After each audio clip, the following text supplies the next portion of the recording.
Sa bagong Pilipinas, bawal ang waldas. Comment lang ako dito sa estilo ng Marcos administration ngayon kasi nakatutok ang gobyerno na ito sa enjoyment sa halip na pagpapalawig ng mataas na antas ng kabuhayan o buhay ng bawat Pilipino, lalong-lalo na tayo po ay nalulugmok, no, sa ating ekonomiya, lalo na dito sa Marcos administration. At kung nakita nga natin dito, no, itong mga dating magkakalaban, kinamumuhian natin dati na mga dilawan, no, like sila Kiko Pangilinan, Sharon Cuneta, andyan po nagsama-sama actually yung politiko at saka ating mga artista ngayon.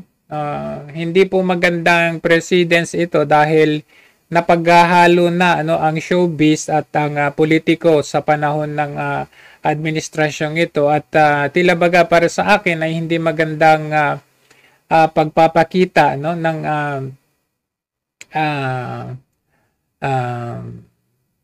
pamumuno.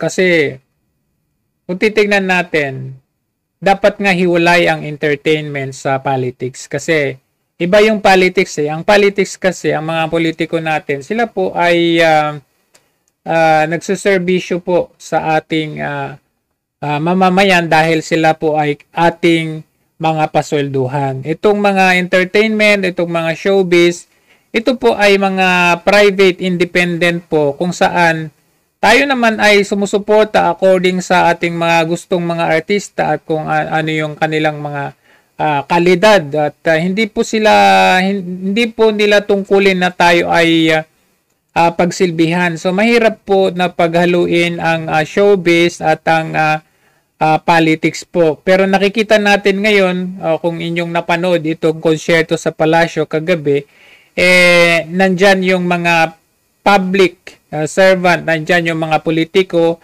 at nandyan din yung mga bigating artista, no. Pangalawa nakita ko dito na hindi maganda na po na pamumuno, ito palang konsyerto sa Palasyo na ito, hindi pala ito one-time event lang. Ito pala ay inaugurated na pala ito last 2023. At ang plano pala dito ng gobyernong ito ay gagawin every 3 to 4 months pala. Kumbaga, parang yung sa kanyang tatay na meron ding concert in the park, yung kanyang tatay. Ito naman konsyerto sa Palasyo. Parang parehas na parehas, manang-mana sa tatay, no, na parang dinadaan na lang tayo sa entertainment.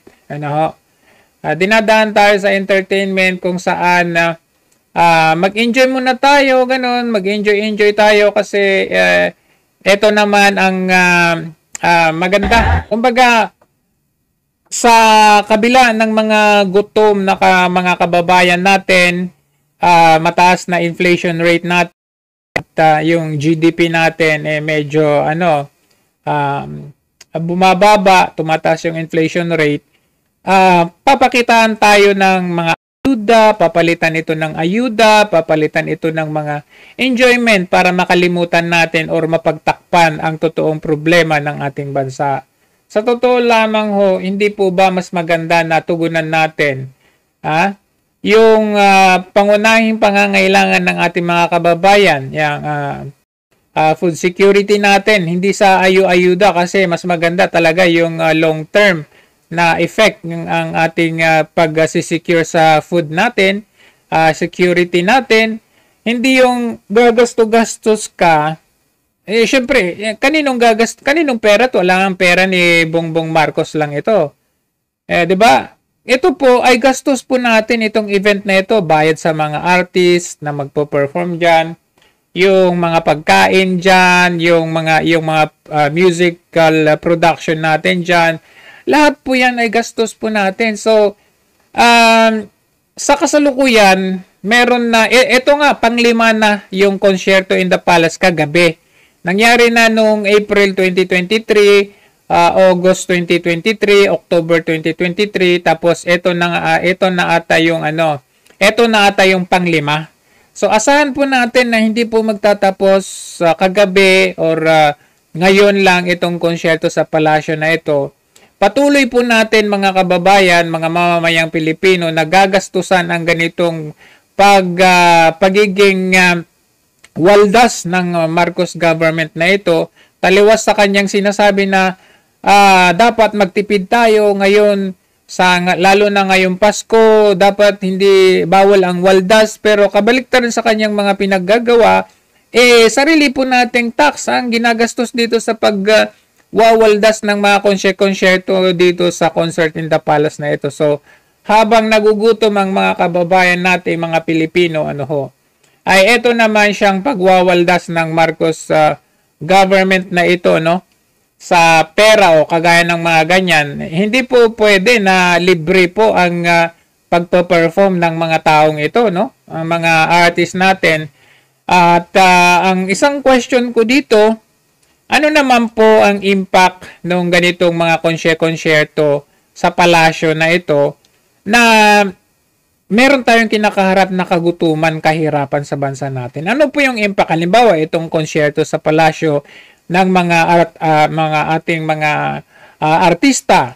Ano po yung impact sa mga nagugutom nating mga taong bayan? Hindi ko lang mawari kung sa kanilang mga pagpapakitang gilas, kasama itong mga dati nilang kinamumuhian dati, mabubusog ba ang taong bayan dito sa dito sa mga ginawa nilang event na katatapos na event na ito?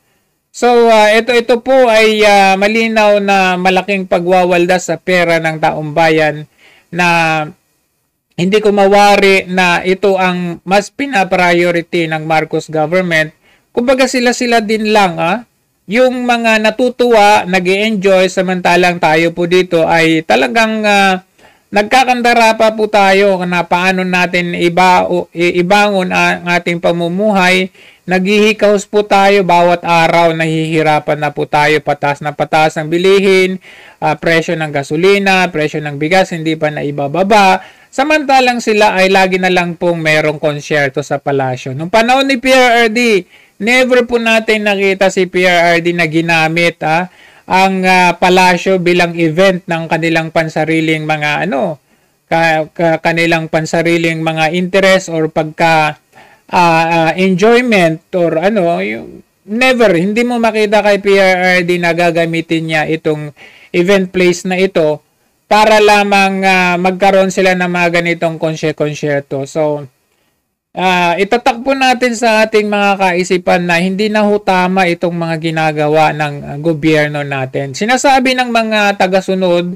ni Marcos government, Marcos Jr. na maganda raw kasi magandang pinapakita ni Marcos Jr. kasi tayo raw po ay nagagalit daw dahil ang mga dilawan at mga mga pula ay pwede naman daw pala na magkaisa.